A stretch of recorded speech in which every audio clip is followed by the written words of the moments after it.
When I was in the Marine Corps, I had a week off, so a friend of mine, David, and I decided to take a motorcycle road trip on Route 66.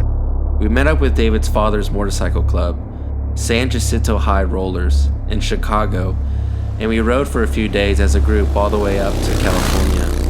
When we reached California, we decided to rent a truck and trailer and load the bikes up and head back all the way up to Camp Lejeune, where we were stationed at the time. One night, as we were driving through North Texas, still on Route 66, we needed to make a pit stop for gas, smokes, and snacks. We spotted a gas station what seemed like in the middle of nowhere, so we stopped. There was only one car in the parking lot, which I assumed was a shop worker. I went inside to get the groceries, and David decided to pump the gas. I noticed two figures standing just outside the edge of where the light met the darkness. At the time, I didn't think much of it. I thought maybe they were workers or friends of the workers. I went in, bought everything we needed, and headed back to the truck.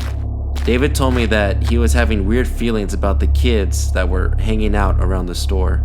David had to go to the restroom, so he left, and I pulled the truck around to the side of the building, still in the light, but at the edge. The passenger side of the truck was only about a foot or two from the darkness.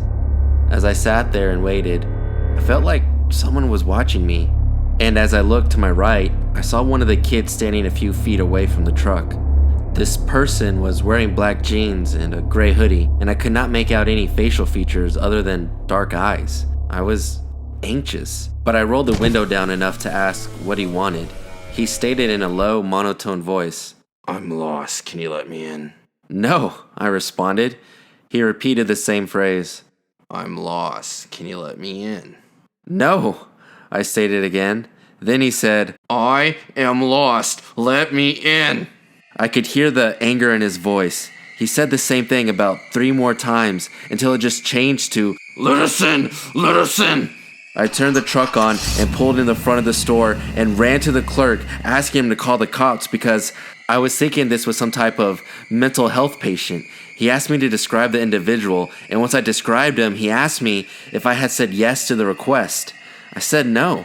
He told me to leave and to not stop again until morning. David and I got into the truck and never looked back. We only spoke about this in the truck and never again since. I still don't know what that was, but I still see it when I close my eyes.